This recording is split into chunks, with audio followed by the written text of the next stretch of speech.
Hello, my name is Michael Wright and I represent the New South Wales Government as head of the Mining, Exploration and Geoscience group within the Department of Regional New South Wales. I'm speaking to you today from the lands of the Gwagal people, from the Dharawal Nation, and pay my respects to elders past, present and emerging.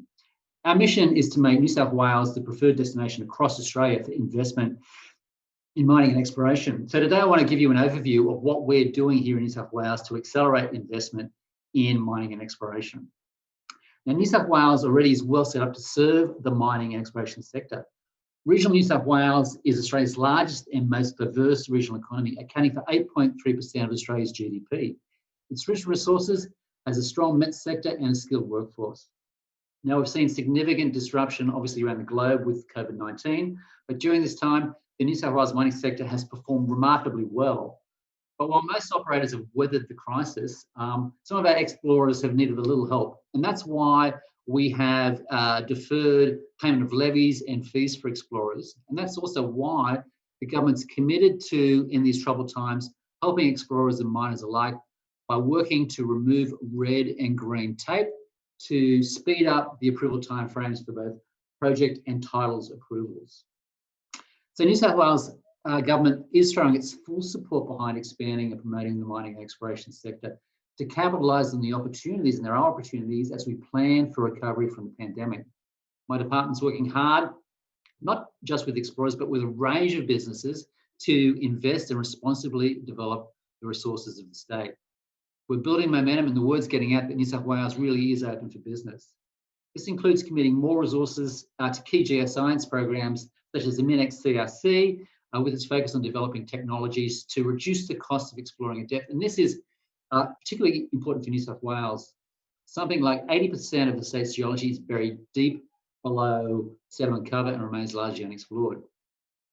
It also involves offering incentives to explore. So we've just finalised the third round of our highly successful New Frontiers Cooperative Drilling Program, which is helping to reduce the costs of exploring in New South Wales.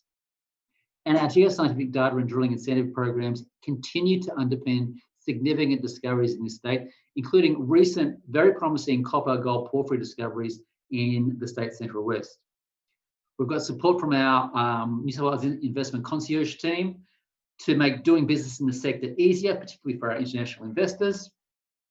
We've established the Regional Growth New South Wales Development Corporation, which is supporting investors and businesses by offering simplified approval processes at the state level. And the New South Wales government is reinvesting $4.2 billion from the sale of the Snowy Hydro system straight back into regional New South Wales, with a focus on the establishment of special activation precincts. Now, these precincts provide infrastructure and other incentives to encourage the co-location of supply chain linked industries. We're very keen to pursue opportunities here for mineral processing and manufacturing, and more from me on that a little later. On top of this, New South Wales is in the middle of a $87.2 billion infrastructure investment program. This is the largest infrastructure spend of any Australian state, and much of it is going to improving our road and rail networks and our port facilities. This spend is directly benefiting the resources sector. Exploration expenditure in New South Wales has doubled in the last 10 years, so it's clear that New South Wales is an increasingly attractive exploration destination, and there's significant mineral potential to be discovered in my state. Less than 10% of exploration drill holes in New South Wales go deeper than 150 metres. So it's true that the state's deep geology remains largely unexplored. I've already mentioned how our world-class geoscience program is activating exploration in the state, and we continue to grow the geoscientific data available to explorers. We're doing this through our online portals such as DIGS, which is our Exploration Reports Archive, and through the MinView portal, which hosts our spatial data sets, including the New South Wales statewide seamless geology, one of the most complex geo data sets ever compiled and released in the world. A recent addition to MinView has been the COBAR Airborne Electromagnetic Survey we've flown as part of the MinXCRC. This data includes some really interesting anomalies and is generating a lot of interest in new mineral prospects in this part of the state's west. And around this time next year, the so-called sunset clause under our Mining Act will come into effect. This will enable previously confidential company exploration reports prepared before 2016 to be made public. This will assist usually in guiding and informing exploration activity in New South Wales. A conservative estimate of the value of this data is a replacement value of in excess of $1 billion. So a significant amount of valuable data coming out publicly in the next 12 months. Now, by combining the state's known and likely resources with knowledge of our geology, we've estimated just some of the value of the state's mineral endowment. The Lachlan origin in the central west of the state is prospective for traditional minerals due largely to its globally significant copper, gold, porphyry deposits.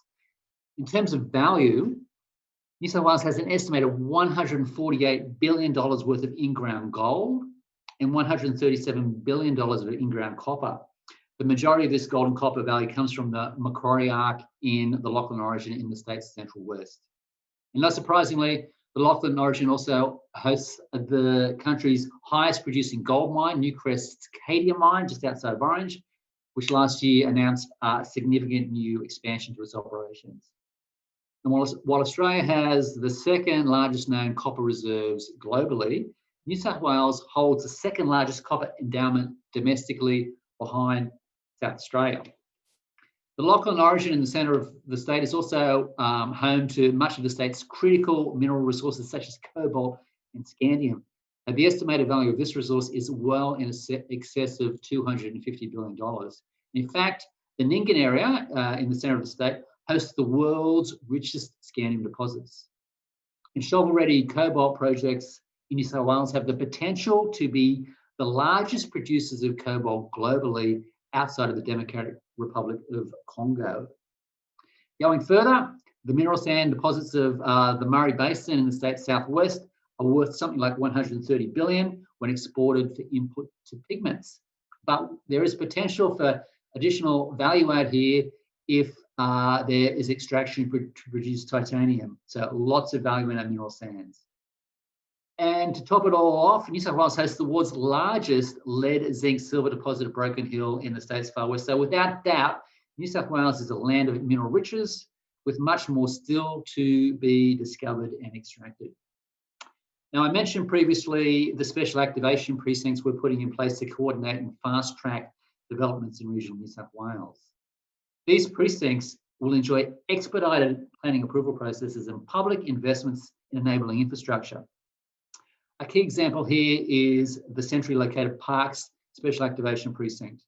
It has connections to significant transport infrastructure, such as existing east-west rail line from New South Wales to Western Australia, and the currently under construction inland rail line from Brisbane to Melbourne. Now, planning is already underway in this precinct for significant investments in renewable energy and resource recovery and recycling. But Parks is also surrounded by world-class gold and copper mines being part of that Lachlan origin area, and more than 15 critical mineral projects. So we're working with our colleagues in the Commonwealth's Critical Minerals Facilitation Office to look at establishing Parks as a critical minerals processing hub. Trade tensions and the pandemic have highlighted for all of us the importance of diverse and secure supply chains. In terms of critical minerals, you've seen that New South Wales has a significant resource endowment and a range of shovel-ready projects. We're well placed to provide additional value and security along the critical mineral supply chain right through to processing and manufacturing. And we continue to be a major global supplier of base and precious metals like copper, gold, and zinc, with recent discoveries showing yet more investment opportunities. We've got stable government and a strong environmental and safety record and standards to ensure responsible sourcing of minerals. We're making further investments in our renewable energy zones to grow jobs and investment in renewable energy. We want to integrate this with mining, minerals processing and manufacturing. We've also got significant growth in exploration activity and a world-class met sector. It's clear that New South Wales is a great place to invest in exploration and mining. The future here is bright and we're very much open for business. Thank you very much.